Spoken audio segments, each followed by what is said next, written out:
الخلق من عدم ثم الصلاة على المختار في القدم والآل والصحب ثم التابعين لهم أهل التقى والنقى والحلم والكرم أما بعد فأعوذ بالله من الشيطان الرجيم بسم الله الرحمن الرحيم إنا أرسلناك شاهدا ومبشرا ونذيرا لتؤمنوا بالله ورسوله وتعزروه وتوقروه صدق السلام علیکم ورحمۃ اللہ وبرکاتہ۔ انتہائی احترام و عقیدت کے ساتھ اپنے اور ساری کائنات کی مرکز عقیدت انیس بے کسان چارہ ساز دردمندہ ہم غریبوں کے غمگسار ہم فقیروں کی ثروت شہریار ارم تاجدار حرم نوبہار شفاعت شب اسرا کے دلہن و شہ بزم جنت دانائے سبل مولائے کل ختم الرسل مصرر خوباں سیاح لا مکہ وجہ کل فتح در اللہ المقنون سر اللہ المخزون عالم ما کانا وما یکون آہو دل انبیاء جانو دل اسبیاء مطلع ہر سعادت مقتع ہر سیادت خلاصہ کائنات فخر موجودات حضور احمد مجتبی محمد مصطفیٰ روانہ خدا صلی اللہ تعالیٰ علیہ وآلہ وصحبہ وبارک وسلم کی بارگاہ میں بے پناہ ہیں۔ جس طریقے سے پڑھاؤ بلند آواز سے میرے ساتھ مل کر پڑھیں الصلاۃ والسلام علیک یا رسول اللہ وعلی آلک واصحابک یا نبی اللہ الصلاۃ والسلام علیک یا حبیب اللہ وعلى آلك وأصحابك يا نور الله صلى الله تعالى عليك وسلم۔ صبح طیبہ میں روی بٹتا ہے بالا نور کا، صدقہ لینے نور کا آیا ہے تارا نور کا، میں گدا تو بادشاہ بھر دے پیالہ نور کا، نور دن گنا تیرا دیدار صدقہ نور کا، آئی کی اچھائی ظلمت رنگ بدلہ نور کا، ماہ سنت مہر طلعت لے لے بدلہ نور کا، یہ جو مہر و ماہ پر اطلاق آتا نور کا، بھی تیرے نام کی ہے استعارہ نور کا، باغ طیبہ میں سہانا پھول پھولا نور کا، مستگو ہے بلبلے پڑتی ہے کلمہ نور کا، نور بنت نور زوج نور ام نور نور نور مطلق کی قمیض اللہ دے لمعہ نور کا، ایک سینے تک مشابہ وہاں سے پاؤں تک حسن سبتین ان کے جاموں میں ہے نیمہ نور کا، تیری نسل پاک میں ہے بچہ بچہ نور کا، تمہیں عین نور تیرا سر گھرانا نور کا، چاند جھک جاتا جدھر انگلی اٹھاتے مہد میں، کیا ہی چلتا تھا اشاروں پر کھلونا نور کا، کاف کے سور ہاں دہن یا ابو آنکھی عین سواب کاف ہائی عین صادر کا ہے چہنہ نور کا، اے رضا یہ احمد نوری کا فیض نور ہے، ہو گئی میری غزل پڑھ کر قصیدہ نور کا۔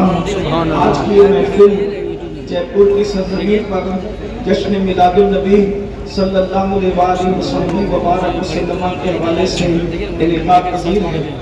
جس وقت محفل ختم ہونے کا اعلان تھا اس میں صرف آدھا گھنٹہ بچا ہوا ہے، مجھے برادر مکرم سید محمد قادری صاحب نے بتایا تھا کہ میں 12:30 بجے محفل ختم کرنی ہے، اور اس میں اب تقریباً میرے خیال سے آدھے گھنٹے بچے ہوئے ہیں، اور آپ لوگوں کا ذوق اور شوق اور آپ کی محبتیں ہیں کہ ماشاءاللہ آپ اپنے نبی کی میلاد پاک سننے کے لیے یہاں پر صرف بیٹھے نہیں ہیں بلکہ کھڑے ہوئے ہیں، یہ آپ کے اپنے جذبات ہیں۔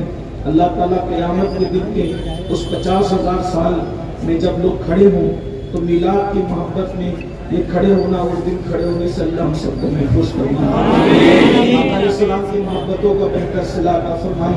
یہی دیر جتنی وقت میں گنجائش ہے، آپ کا جتنا ذوق سلامت ہے، میں آپ کے سامنے 2 باتیں عرض کروں گا۔ میلاد النبی صلی اللہ علیہ وسلم کی آمد ہے، پوری دنیا کے اندر اللہ کے رسول علیہ السلام کے عشاق جشن میلاد منا رہے ہیں۔ جیسی افق پر ربیع الاول شریف کا چاند نظر آتا ہے، پوری دنیا میں آمد رسول کے ڈنکے بجتے ہیں، ڈنکے بجائے جاتے ہیں۔ یہ آج کل کی بات نہیں، کم و بیش 1450 سال سے ہر دور میں الگ الگ انداز سے، جس دور میں جیسا عرف تھا اس عرف کے مطابق یہ میلاد کا جشن منایا گیا، میلاد کی دھومیں منائی گئی، اور جس نے منایا اللہ نے اس کی جھولیاں بھی بھری، اللہ نے ان کو نعمتیں بھی عطا فرمائی، اللہ نے ان کو عزتیں بھی عطا فرمائی۔ شیخ محقق شیخ عبداللہ محدث دہلوی رحمۃ اللہ علیہ محقق علی الاطلاق ہندوستان میں پوچھا یہ ہندوستان میں مسجدیں کیوں ہیں، کس کی وجہ سے ہیں؟ اس ہندوستان میں مینار کیوں ہیں، مدرسے کیوں ہیں، یہ کروڑوں مسلمان کیوں ہیں؟ تو جواب ملے گا یہ میرے خواجہ غریب نواز کی وجہ سے، یہ میرے خواجہ کی عطا ہے۔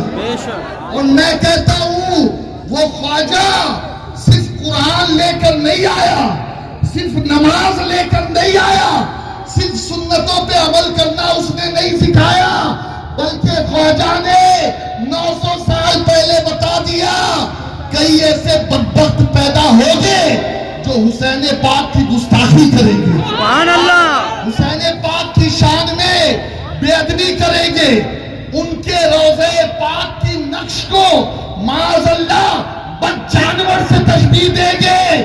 تو میرے خواجہ نے ہندوستان والوں کو 900 سال پہلے عقیدہ دے دیا کہ دین است حسین،